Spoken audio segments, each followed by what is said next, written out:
Hello everyone, welcome to Tech Tea with Ranjan, presented by Advaita Education ANJ Exams and powered by GATE Academy। इस session में हर बार की तरह एक नई government job vacancy का detail लेके आप सभी स्टूडेंट्स के लिए मैं आया हूँ। चलिए देखते हैं क्या है इस गवर्नमेंट जॉब वैकेंसी में खास। ये जो वैकेंसी आई हुई है that is coming right away from rights जो कि बेसिकली एक मिनी रत्न सेंट्रल पब्लिक सेक्टर एंटरप्राइज है, मिनिस्ट्री ऑफ रेलवेज के एसोसिएशन पर ये काम करती है। और साथ ही यहाँ पर जो वैकेंसी आई हुई है और उस वैकेंसी में जो एलिजिबल ब्रांचेस है वो engineer civil, engineer mechanical and engineer electrical, ये तीन ब्रांचेस के लिए यहाँ पर वैकेंसी है प्रोमिनेंटली। शुरू करने से पहले स्टार्टिंग में ही मैं बता दूं कि ये एक्सपीरियंस बेस्ड पोस्ट है, ठीक है। यहाँ पर एक्सपीरियंस मैंडेटरी है, तो सीधी सी बात है कि जो फाइनल ईयर अपीयरिंग स्टूडेंट्स हैं वो इस पर नहीं अप्लाई कर सकते हैं, एक्सपीरियंस्ड कैंडिडेट्स ही केवल इस पर अप्लाई कर सकते हैं। चलिए इसका पूरा डिटेल देखते हैं। तो ओवरऑल सीटों की मैं अगर बात करूँ तो लगभग 48 सीट्स जो है वो यहाँ पर अवेलेबल है। पोस्ट आपका इंजीनियर का है, civil, mechanical and electrical engineering में। मैक्सिमम एज लिमिट जो है that is permissible up to 32 years और cut off date for the calculation of age जो है that is 1 July 2021। Designation, qualification और पोस्ट क्वालिफिकेशन का एक्सपीरियंस की बात करूं तो देखिए यहाँ पर एक्सपीरियंस जो है वो 2 साल का मैंडेटरी है आपके रिस्पेक्टिव फील्ड पर। अगर मैं सिविल की बात करूं, इंजीनियर सिविल, तो यहाँ पर जो सैलरी है वो आपकी रहेगी, जो पे स्केल आपकी 40,000 से लेके 1,40,000 के आसपास की पे स्केल होगी, ठीक है। मिनिमम क्वालिफिकेशन जो मैंडेटरी है वो केवल वहां पर BTech मैंडेटरी है आपके रिस्पेक्टिव फील्ड पर। और पोस्ट क्वालिफिकेशन जो आपका एक्सपीरियंस है दैट इज 2 ईयर्स। 2 ईयर्स किस फील्ड में? तो आपके रेलेवेंट फील्ड में, ठीक है। Should have the post qualification experience of minimum 2 years in the field of construction supervision, ये गिवन है, तो फील्ड भी मेंशन्ड है यहाँ प्रॉपरली। अगर मैकेनिकल की बात करूं, सेम पे स्केल है, सेम क्वालिफिकेशन यहाँ पर मैंडेटरी है, बस डिग्री इन मैकेनिकल होना चाहिए या प्रोडक्शन, इंडस्ट्रियल या ऑटोमोबाइल इंजीनियरिंग में से किसी में भी, ठीक है। 2 साल का एक्सपीरियंस यहाँ पर भी रिक्वायर्ड है in quality assurance, production, manufacturing, maintenance and operations. Electrical की अगर मैं बात करूं तो सेम पे स्केल है, डिग्री आपको चाहिए इन इलेक्ट्रिकल इंजीनियरिंग या ट्रिपल ई ब्रांच के जो स्टूडेंट्स हैं वो भी इस पर एलिजिबल हो जाते हैं, यानी कि electrical and electronics engineering. 2 years का एक्सपीरियंस मैंडेटरी है। और जो फील्ड है electrification, site supervision, power distribution, electrical machines and construction, maintenance of buildings, तो इनमें से किसी में भी अगर आपका या मल्टीपल में भी अगर आपका 2 साल का एक्सपीरियंस है कम से कम, तो आप इसके लिए एलिजिबल हो जाते हैं, ठीक है। फर्स्ट क्लास डिग्री मिनिमम 60% इन मार्क्स जो है वो मिनिमम अप्लाइंग क्वालिफिकेशन है। और जो अदर कैंडिडेट्स हैं यानी कि अदर कैटेगरी से जो बिलोंग करते हैं उनके लिए 50% मार्क्स जो है वो क्वालिफाइंग क्राइटेरिया होती है यहाँ पर, ठीक है। तो एजुकेशनल क्वालिफिकेशन के लिए यहाँ पर प्रॉपरली दिया हुआ है कि जो रिकॉग्नाइज्ड जो यूनिवर्सिटी है आपका उससे ही BTech जो है वो कंप्लीट हुआ, BE मतलब, ठीक है। और सिलेक्शन प्रोसीजर की अगर मैं बात करूँ, यहाँ का सिलेक्शन प्रोसीजर जो ओवरऑल है वो बेसिकली यहाँ पर एक्सपीरियंस का 5% का मार्क्स होल्ड करता है, रिटन टेस्ट 60% का मार्क्स होल्ड करता है, जिसमें कि उसके बाद फिर इंटरव्यू जो है आपका वो 35% मार्क्स होल्ड करता है, ठीक है। तो based upon the performance in written test and fulfilling the condition of eligibility, candidate shall be shortlisted for interview. तो इंटरव्यू तक पहुंचने से पहले सबसे पहले शुरुआत में तो आपकी एलिजिबिलिटी कंडीशन चेक की जाएगी, फिर आपको रिटन एग्जाम के लिए कॉल किया जाएगा और फिर उसके बाद फिर अगर इस पर आप प्रॉपर क्वालिफाई करते हैं तब फिर आपको इंटरव्यू के लिए शॉर्टलिस्ट किया जाता है, ठीक है।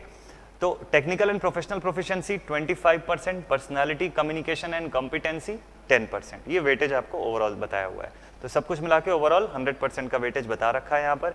मिनिमम 50% मार्क्स, ठीक है, फॉर दिस रिजर्व कैटेगरी, है ना, 45% of for the reserve category in written test and a minimum of 60% marks जो है in interview.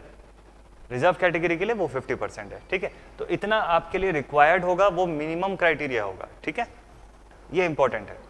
There will be no minimum qualifying marks required in the aggregate. Next, reservation and concession आपको category wise यहां पर दिया हुआ है, तो इसको आप देख सकते हैं अलग अलग कैटेगरी के हिसाब से। ये जो PDF है ये भी आपको मिल जाएगी इस वीडियो के नीचे जो कमेंट सेक्शन है, उस कमेंट सेक्शन में आपको पिंड कमेंट्स में ये दिख जाएगा, तो वहां से आप चाहें तो इसको डाउनलोड कर सकते हैं या आप इसको इसकी ऑफिशियल वेबसाइट से भी डाउनलोड कर पाएंगे, ठीक है। Nature and period of engagement है क्या? यहाँ पर इनिशियली आप प्रोबेशन पीरियड पर रहेंगे 2 साल के, इनिशियली आपको प्रोबेशन पीरियड पर ही रखा जाएगा 2 साल के, और उसके बाद एक स्क्रीनिंग टेस्ट होगी। उस स्क्रीनिंग टेस्ट को क्वालिफाई करने के बाद आप यहाँ पर परमानेंट पोस्ट के लिए एलिजिबल होते हैं। फिर भी अगर आप उस स्क्रीनिंग टेस्ट को नहीं क्वालिफाई कर पाए तो देखिए यहाँ क्लियरली लिखा हुआ है, those who fail to qualify the screening test their probation period may be extended and further action taken in accordance with the policy of the company, ठीक है। रेम्यूनरेशन की अगर बात की जाए तो रेम्यूनरेशन प्लस आप जितने जो अलाउंसेस हैं ये सब पेएबल होंगे यहाँ पर, ठीक है, वो सारे के सारे यहाँ पर पेएबल होंगे। Approximate emoluments at the minimum of the pay scale are 12 lakh per annum, ठीक है। नेक्स्ट, फीस की बात करें, अब फॉर्म फिलअप करने के ड्यूरेशन में जो फी आपको यहाँ पर लगेगी that will be for general category candidate 600 plus taxes और अदर कैटेगरी के कैंडिडेट्स के लिए it will be 300 plus taxes. तो इन केस कोई डिफिकल्टी है या आपको इसके रिगार्डिंग कोई क्वेरी है तो यहाँ पर नंबर जो है दिया हुआ है, हेल्प डेस्क का मेल आईडी जो है वो भी दिया हुआ है, तो आप उनसे कांटेक्ट कर पाएंगे, ठीक है। और आपको यहाँ पर फॉर्म जो है वो अप्लाई कैसे करना है उसके लिए या कहाँ पर अप्लाई करना है तो उसके लिए ऑफिशियल वेबसाइट है इनकी www.ritesrights.com, ठीक है। यहाँ पर जाकर आप इसकी फॉर्म जो है उसको फिलअप कर सकते हैं, ठीक। एडिशनली ये सारे डॉक्यूमेंट्स आपके पास होने चाहिए।